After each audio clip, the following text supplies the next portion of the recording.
ఈ సంధ్య చేయడంలో కానీ ధ్యానం చేయడంలో కానీ ప్రతి పొద్దున సంధ్య కావచ్చు రాత్రి సంధ్య ఒక్కసారి గురువులు నేర్పిస్తారు, జీవితాంతము మనం పాటించాలి.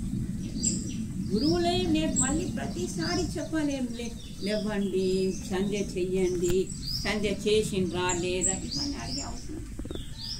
జీవితంలో సంధ్య ఎట్లాంటి స్థానం అంటే మన శరీరంలో ఆత్మ ఏదైతే స్థానం ఉందో అదే స్థానం సంధ్య ధ్యానం ఉంది.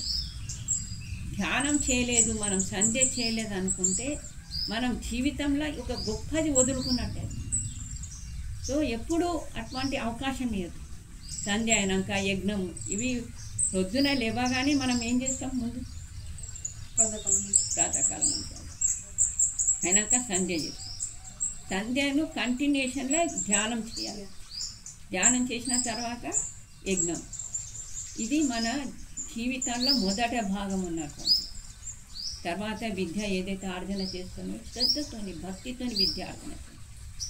అబ్బా ఎప్పుడైపోతుందో క్లాస్, ఈరోజు క్లాస్ సార్ రాకుంటే సంతోషం. అట్లా అనుకుంటే సార్ రాకుంటే సంతోషం పడితే నీకు విద్య ఎప్పుడు రావాలి? విద్య రావాలంటే మనకు సరిగ్గా క్లాసెస్ కావాలని అనిపించాలి. సార్ రాలేదనుకో, రాకుంటే మనకు చదువుకునే చాలా ఉంటుంది కదా. ఇప్పుడు సూత్రాలు ఇన్ని ఉన్నాయి, అన్ని సూత్రాలు అయితే నీకు నేర్చుకోవడానికి అవకాశం ఉందని అనుకోవచ్చు. ఇప్పుడు మీకు జూన్లో వస్తాడు సంస్కృతం సార్, సరే నేను ఇక్కడ ఉన్నాను, అది వేరే విషయం. కానీ సూత్రాలతో ఉచ్చారణ పెట్టుకొని మొత్తం ఎంత చేయగలుగుతారు ఒక నెలలో అంత చేయరు. అప్పుడు ఆచార్యకు కూడా ఈజీ అయిపోతుంది చెప్పండి. దాంతో సహా ధాతుపాటు నేర్చుకుంటాం. ధాతువులు ఇంకా సూత్రాలు రెండు వచ్చినాయి అనుకో, మనకు సంస్కృతం చాలా సులభంగా వచ్చిందని అనుకోవచ్చు. ధాతువులు కూడా ఇంకా మనకు ఉనాది కోశం ఉంటుంది. ఆ ఉనాది కోశము ఎట్లా ఉపయోగించుకున్నాలని చెప్తారు. ఎట్లా అన్నారు ఆచార్య, ఆ ఉనాది కోశం ఒకటి. ఈ విధంగా పంచశాస్త్రాలు ఏవైతే ఉన్నాయో అష్టాధ్యాయుతో సహా మహాభాష్యం వరకు ఈ పంచశాస్త్రాలను పూర్తిగా చేసుకుంటే మహా గొప్ప విద్వాంసులు. ఈరోజు ప్రపంచమంతా సంస్కృతం గురించి జాగృతి అయి ఉన్నది. మీకు లండన్లో ఈరోజు ప్రతి స్కూల్లో సంస్కృతం నేర్పిస్తుంది. ఎందుకు నేర్పిస్తుందంటే అందరూ ఒకటి నిర్ణయించుకున్నారు, సంస్కృతం తప్పితే కంప్యూటర్లో ఏ భాష కూడా సూటబుల్ కాదని. సో ఆ సంస్కృతం రాకుంటే ఆ భాషను ఎట్లా అడాప్ట్ చేసుకుంటారు అలా కంప్యూటర్. అందుకే వాళ్ళు ఏం చేస్తున్నారంటే ఎన్ని సంవత్సరాలు అవుతుందో, ఒక 5 సంవత్సరాలు 10 సంవత్సరాలు అంతవరకు మేము మా పిల్లలను తయారు చేసుకుంటాం సంస్కృతం. సో అటు తర్వాత సంస్కృతంలో ఏదైతే ఫీడప్ చేయాలనుకుంటుండ్రో, ఏదైతే తెలుసుకోవాలనుకుంటుండ్రో అదంతా సంస్కృతం ద్వారా తెలుసుకుంటాం. మనము మన దేశంలో ఈ పాలిటీషియన్స్ ఒక్కొక్కరు ఒక్కొక్క తీరు ఉన్నందుకు మన భాషను మనకు ముందుకు తీసుకురానిస్తలేదు. మోదీ గారు రాగానే 2014లో వచ్చిన తర్వాత ఇమీడియట్గా విద్యా విధానం మీద మాట్లాడినాను.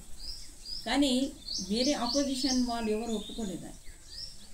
అది దానికోసము భారతీయ విద్యా బోర్డు అని ఒకటి స్టార్ట్ చేసిందని.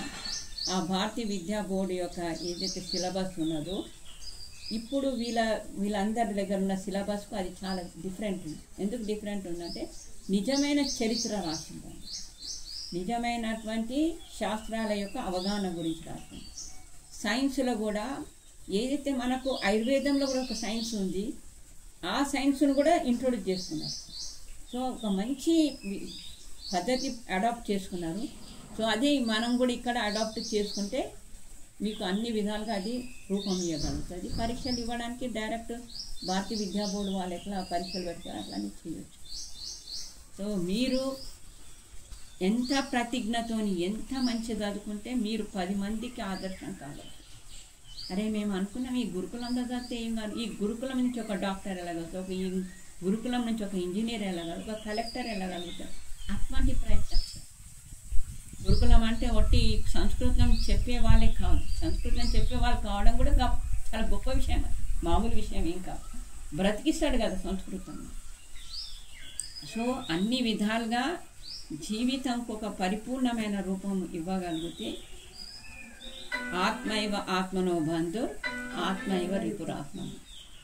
మనకు మనమే బంధువులం, మనకు మనమే శత్రువులం. మనం సరైన మార్గంలో పోతే మనకు మనం బంధువులం, మనం తప్పు మార్గంలో పోతే మనకు మనం శత్రువులం.